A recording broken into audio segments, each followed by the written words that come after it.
Ada seorang bapak itu, dia sudah tua dan sakit-sakitan. Dia sangat merindukan menerima komuni kudus. Saya akan pergi dan melayani, memberikan komuni kudus untuk bapak yang sakit itu. Dan tempat tinggalnya itu tidak dekat, jauh di dalam hutan. Dan kami harus menempuh perjalanan hampir 1 jam.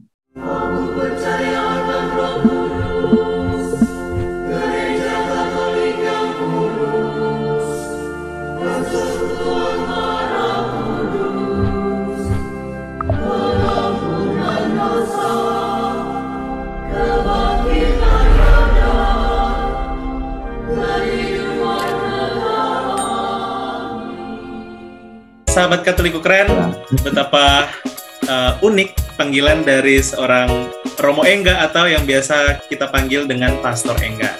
Sampai akhirnya menjadi seorang imam diosesan di Keuskupan Amboina.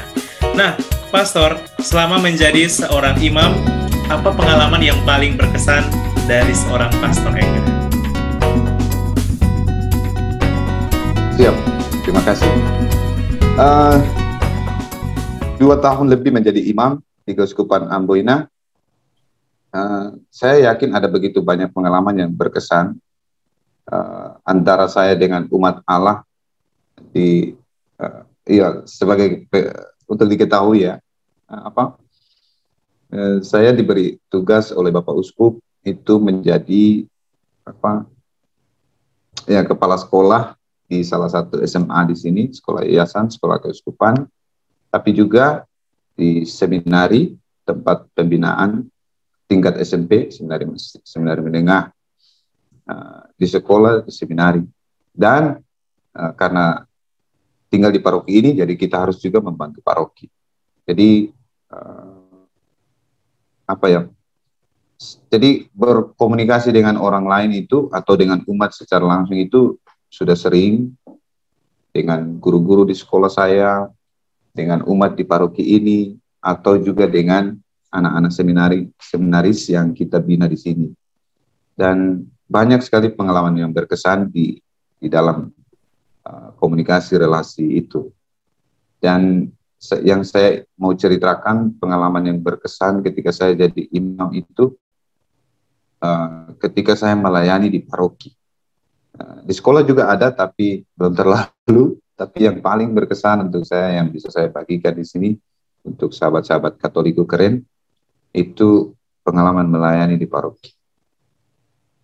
Tahun pertama saya di paroki ini di sini membantu melayani di sini, saya begitu terkagum-kagum dengan seorang bapak di salah satu stasi di sini, tapi jauh sekali.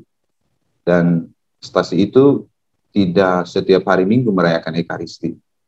Hanya pada kesempatan-kesempatan tertentu saja kalau pastor paroki buat jadwal ke sana baru kita ke sana. Dan ternyata ada seorang bapak itu, dia sudah tua dan sakit-sakitan, menderita sakit yang sudah lama juga. Dan saya temukan ternyata dia sangat merindukan menerima komuni kudus, sakramen Maha Kudus. Dan ini sudah berulang-ulang dia sampaikan untuk Dewan Stasi, untuk nanti kalau pastor datang, tolong bilang saya mau komuni. Jadi bisalah kalau sempat, kalau dapat, bawakan ke saya sakramen Maha Kudus. Nah ini secara pribadi, sebagai seorang imam juga, menggugah hati saya, bahwa ternyata umat Katolik, umat kita itu dalam keadaan yang susah seperti itu, menderita sakit, itu punya kerinduan terhadap sakramen Maha Kudus itu begitu tinggi. Masih ada. Karena itu ketika para Dewan Pastoral Stasi menyampaikan itu ke saya langsung saya akan pergi. Setelah kita misa di stasi itu, yang jauh itu, saya akan pergi dan melayani, memberikan komuni kudus untuk bapak yang sakit itu. Dan tempat tinggalnya itu tidak dekat, jauh di dalam hutan. Dan kami harus menempuh perjalanan hampir 1 jam masuk ke dalam hutan.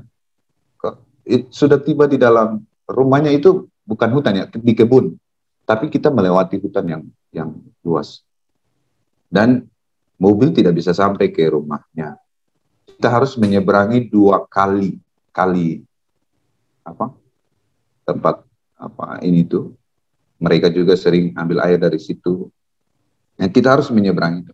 Makanya mobil dihentikan dan kita menyeberangi kali itu. Yang satu, setelah itu yang satunya lagi baru sampai ke Bapak itu. Dan ini pengalaman yang luar biasa ya. Kalau kita di kota di sini gampang, kita mau pergi untuk memberikan komuni kudus untuk orang yang sakit, itu mudah, sangat gampang. Tapi untuk orang tua yang saya sebut di dalam hutan itu, mereka tinggal di kebun saja, kasihan, prihatin juga, dan punya kerinduan terhadap sakramen Maha Kudus itu, ini pengalaman yang sungguh luar biasa. Dan saya harus melayani, tidak bisa tidak. Dan spontan saya bilang saya pergi, dan kami pergi, dan menyeberangi kali juga, dan sampai ke sana, dan lalu berdoa, dan menerimakan sakramen Maha Kudus untuk Bapak itu. Ini sukacita yang luar biasa untuk saya secara pribadi sebagai seorang imam. Luar biasa karena saya bisa, Tuhan menjadikan saya alat untuk bisa menyampaikan tubuhnya kepada umatnya yang merindukan. Dan ini pengalaman yang berkesan dan sekaligus meneguhkan saya sebagai seorang imam. Itu saja mungkin pengalaman yang sangat berkesan. Masih ada yang lain, tapi saya rasa yang ini yang sangat berkesan untuk saya. Ya, wow, luar biasa, Pastor. Terima kasih sharingnya. Pastor, sebagai seorang imam diosesan di Keuskupan Amboina, apa suka dan duka yang dialami dan dirasakan oleh seorang Pastor Engga? Suka dan duka. Saya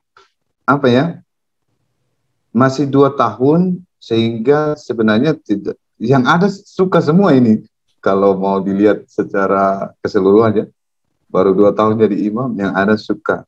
Suka dalam arti, dalam pelayanan, ada begitu banyak orang baik. Kalaupun kita punya kekurangan sana-sini, ada begitu banyak orang baik yang mau membantu kita. Bukan secara material saja, tapi secara pikiran, pendapat, dan semua itu membuat saya secara pribadi sebagai imam terbantu. Dan ini sukacitanya. Tapi sukacita yang lain juga, saya senang karena di sini para imam itu, saya ingat dulu waktu masih sama-sama dengan teman-teman angkatan, persaudaraan itu begitu kental, begitu terasa. Dan ketika jadi imam pun, sesama imam, kami di sini ada 4 imam, dan persaudaraan di antara kami itu sangat luar biasa. Ini membangun sukacita dalam hati saya untuk menguatkan saya juga secara pribadi ketika melayani di sekolah. Selalu diberi nasihat, karena saya imam muda, saya masih mengharapkan banyak masukan dari senior-senior. Karena itu saya suka sekali, senang sekali kalau misalkan kakak-kakak saya itu memberikan nasihat dan masukan yang pasti sangat berharga untuk itu. Baik saya di sekolah, tugas utama saya, maupun di tugas saya di paroki, membantu di paroki, atau membantu di seminaris ini. Ada persaudaraan yang membuat kita tetap bersama di dalam jalan ini. Ini cerita antara para imam saja ya. Dan itu membuat kita tetap kuat, tetap teguh ada di jalan itu. Apalagi saya tinggal dengan kakak saya yang hanya 1 tahun di atas saya, yang pastor di sini. Itu yang sangat welcome dan sangat membantu saya secara pribadi. Dan ini sukacita pada saya. Karena dengan begitu saya menjadi imam tetap kuat, ada teman di samping yang saya percaya Tuhan utus mereka untuk kita bisa saling berbagi satu dengan yang lain. Duka, kalau bilang duka, saya tidak ada duka yang sangat berarti. Saya hanya secara pribadi ini kalau saya hadapi umat kita itu memang mesti diberi pemahaman, pengetahuan yang lebih, kesadaran yang lebih. Nah, karena itu sedikit kalau misalkan hal yang membuat saya tidak nyaman sebenarnya, yang ya katakanlah kalau itu duka ya silahkan, tapi lebih kepada tidak nyaman. Kalau kita datang ke stasi misalnya mau misa ini, ya 1, 2, atau 3 orang, mungkin itu yang buat tidak nyaman. Harusnya kan tepat waktu, karena saya selalu mengajarkan umat di stasi-stasi untuk misa tepat waktu. Nah, kalau tidak tepat waktu, secara pribadi saya tidak nyaman. Katakanlah kecewa. Okay. Tapi it's okay. Ini semua umat kita tidak bisa harus paksa satu kali supaya jadi gitu kan. Jadi tetaplah itu menjadi tantangan juga ya untuk terus menghidupkan umat kita, membuat umat kita lebih sadar, lebih untuk bangun dalam iman mereka. Gitu. Mungkin itu saja. Bukan kalau mau sebut duka juga silahkan, tapi lebih kepada tidak nyaman di dalam hati saya. Mungkin. Ya. Begitu Putra. Itu saya punya kerinduan untuk memberikan pemahaman yang benar, memberikan pengetahuan tentang ajaran iman Katolik untuk umat Allah.